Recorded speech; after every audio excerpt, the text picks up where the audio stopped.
Friends, ഇത് റോണി മാത്യു എന്ന് പറയുന്ന നമ്മുടെ ഒരു സബ്സ്ക്രൈബർ കൊച്ചറ എന്ന് പറയുന്ന സ്ഥലത്ത് നിന്ന് റിപ്പയറിന് കൊണ്ടുവന്ന വണ്ടിയാണ്. വിലയാവുന്ന വണ്ടിയാണ്. അപ്പോൾ ഇതിൻ്റെ പ്രോബ്ലം എന്ന് പറഞ്ഞു കഴിഞ്ഞാൽ കൊച്ചിനെ കയറ്റി ഇരുത്തി ഓടിക്കുമ്പോഴത്തേക്കും കുറച്ച് ദൂരം പോകുമ്പോഴത്തേക്കും അത് കട്ട് ഓഫ് ആവുന്നു, നിന്ന് പോകുന്നു, ചാർജിങ് ഒന്നും പ്രോപ്പർ ആവുന്നില്ല, അങ്ങനെയുള്ള കംപ്ലയിൻറ്റുകളായിരുന്നു.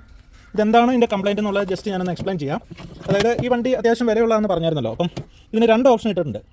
7H ഒരു ബാറ്ററി വെക്കാനുള്ള ഒരു സ്പേസ് ആണ് ഇത് വെച്ചേക്കുന്നത്. അപ്പോൾ ഇവർ വണ്ടി വില കുറച്ച് കൊടുക്കാൻ വേണ്ടിയിട്ട് ഈ ഷോറൂമിൽ നിന്നും അല്ലെന്നുണ്ടെങ്കിൽ കമ്പനി വണ്ടി ഇറക്കുന്ന കമ്പനിക്കാർ വില കുറച്ച് കൊടുക്കാൻ വേണ്ടി 7H ഒരു സിംഗിൾ ബാറ്ററി മാത്രം വെക്കും.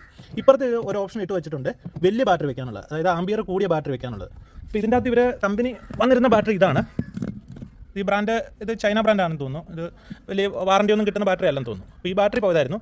അത് കഴിഞ്ഞിട്ട് അവർ 2024 ഒരു ബാറ്ററി മേടിച്ചു. ഇതുണ്ടോ, ഇതും 7H ബാറ്ററിയാണ്. ഈ 2 ബാറ്ററിയും കൂടെ പാരൽ ചെയ്ത് കൊടുത്തിട്ടാണ് ഓടിച്ചുകൊണ്ടിരുന്നത്. അപ്പോൾ സ്വാഭാവികമായിട്ടും ഈ ഒരു ബാറ്ററി വീക്ക് ആയതുകൊണ്ട് തന്നെ ഇത് പാരൽ ചെയ്തിട്ട് വലിയ ഗുണം ഉണ്ടായില്ല. അപ്പോൾ അങ്ങനെ ഈ ബാറ്ററിയും വീക്കായി പോയി, പ്രോപ്പറായിട്ട് ചാർജ് ആവുന്നില്ല. അപ്പോൾ നമ്മൾ എന്ത് ചെയ്തു, നമുക്ക് സ്ഥിരമായിട്ടൊരു 100-140 വണ്ടികൾക്ക് വെച്ച് കൊടുത്തൊരു ബാറ്ററിയാണ്, കംപ്ലയിൻറ്റ് ഇല്ലാത്ത ബാറ്ററിയാണ്. അപ്പോൾ 2 ഓപ്ഷനുണ്ട്. ഈ ഒരു സിംഗിൾ ബാറ്ററി വെച്ച് കഴിഞ്ഞാലും വണ്ടിക്ക് കംപ്ലയിൻ്റ് ഒന്നും കാണില്ല, വണ്ടി ഓടും. ബാറ്ററി പ്രോപ്പറായിട്ട് ചാർജ് ആവാൻ വേണ്ടിയിട്ട് നമ്മൾ ചാർജിങ് സോക്കറ്റ് മാറിയിട്ടുണ്ട്, ബോർഡ് സോക്കറ്റ് കാര്യങ്ങളെല്ലാം മാറിയിട്ടുണ്ട്. ഇപ്പോൾ ഈ ഒരു സിംഗിൾ ബാറ്ററി വെച്ച് കഴിഞ്ഞാൽ വണ്ടിക്ക് പെർഫോമൻസിൽ മാറ്റമൊന്നും വരത്തില്ല. പിന്നെ നമുക്ക് എപ്പോഴും ചാർജ് ഒന്നും ചെയ്യേണ്ട. കൂടുതൽ ഇത് 4x4 ആണ്, വലിയ വണ്ടിയാണ്, അതുകൊണ്ട് ചാർജ് പെട്ടെന്ന് ഡ്രെയിനായി പോകും. അതുകൊണ്ട് തന്നെ ഈ ഒരു കമ്പനിയുടെ തന്നെ ഇതിപ്പോൾ 7H ആണ്, 7 ആംബിയർ, 12 വോൾട്ട് 7 ആംബിയർ. അപ്പോൾ ഇതിന് പകരം 12 വോൾട്ട് 12 ആംബിയറിൻ്റെ ഒരു വലിയ ബാറ്ററി കണ്ടോ, ഇത് തമ്മിലുള്ള സൈസിൻ്റെ വ്യത്യാസം കണ്ടോ, ഇത്രയും വ്യത്യാസമുണ്ട്. ഏകദേശം 2 സെല്ല് വയ്ക്കുന്ന ഒരു ആംബിയർ നമുക്ക് കിട്ടും. അപ്പോൾ ഈ ഒരു ബാറ്ററി വെച്ചിട്ട് നമ്മളിത് റെഡിയാക്കുകയാണ്. അപ്പോൾ വണ്ടിയുടെ കംപ്ലയിൻ്റ് എല്ലാം റെക്ടിഫൈഡ് ആവും. എന്നിട്ട് ഞാനൊന്ന് ഓടിച്ച് കാണിച്ചു തരാം കേട്ടോ. അപ്പോൾ ഇതുപോലെ നല്ല വെയിറ്റ് ഉള്ള വണ്ടികൾക്കൊക്കെ കുറച്ച് ആംബിയർ ഉള്ള ബാറ്ററി വെക്കുകയാണെന്നുണ്ടെങ്കിൽ കൂടുതൽ സമയം ചാർജ് നിൽക്കും. അപ്പോൾ നമ്മൾ ആംബിയർ കൂടിയ വലിയ ബാറ്ററി കറക്റ്റായിട്ട് ഇവിടെ വെച്ചിട്ട് അത് സെറ്റ് ചെയ്യുകയാണ്. ഈ ബാറ്ററിക്ക് 1 ഇയർ ക്ലിയർ ആയിട്ട് വാറണ്ടി കിട്ടുന്നതാണ്. അതുകൊണ്ട് നമ്മൾ ഇന്നത്തെ ഡേറ്റ് ഇട്ട് കൊടുക്കുന്നുണ്ട് കേട്ടോ.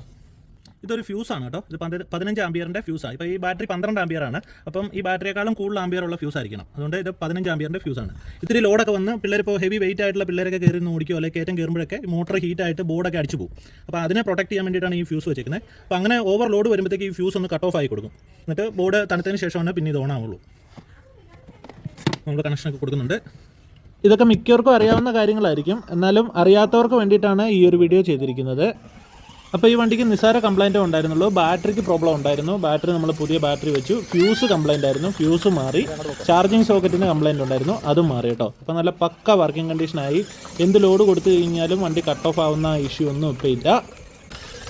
അപ്പോൾ ഞാൻ ഈ പറഞ്ഞ ഇൻഫർമേഷനൊക്കെ നിങ്ങൾക്ക് യൂസ്ഫുൾ ആയി എന്ന് തോന്നുകയാണെന്നുണ്ടെങ്കിൽ വീഡിയോ ലൈക്ക് ചെയ്യുക, കമൻറ്റ് ചെയ്യുക. നമ്മുടെ ചാനൽ ആദ്യമായിട്ടാണ് കാണുന്നതെങ്കിൽ ഒന്ന് സബ്സ്ക്രൈബ് ചെയ്തേക്കുക. അപ്പോൾ വണ്ടി റെഡിയാക്കി കിട്ടിയപ്പോൾ റോണിയുടെ മോൻ റോണിക്ക് ഒത്തിരി സന്തോഷമായി. അവൻ നല്ല രീതിയിൽ ഓടിച്ച് കളിക്കുന്നുണ്ടായിരുന്നു. 2 വയസ്സ് മാത്രമാണ് റിയോൻ്റെ പ്രായം. അപ്പോൾ thank you for watching this video. Thank you.